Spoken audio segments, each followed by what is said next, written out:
l'antisionisme est une forme d'antisémitisme, et ça c'est nouveau. Oui, je pense qu'il y a là une phrase qui est importante, puisqu'elle va finalement au contre-courant d'une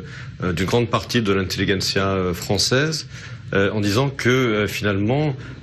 nier au peuple juif et uniquement au peuple juif le droit à un État-nation, je rappelle que la majorité des États dans le monde sont des États-nations, c'est une forme de discrimination, il faut le dire, parce qu'on peut être contre l'idée d'État-nation en général, ce qui est parfaitement légitime, alors il faut appliquer cette opposition à tous les peuples du monde. On peut être contre l'État-nation et être en faveur que tous les États soient des États complètement neutres culturellement, ethniquement ou religieusement, soit des États multinationaux, sans une véritable base nationale de leur identité, de leur souveraineté, c'est parfaitement légitime, alors il faut appliquer ce raisonnement à tout le monde, et pas seulement au peuple juif. Et appliquer ce raisonnement uniquement au peuple juif, oui, c'est une forme de traitement spécial, de discrimination,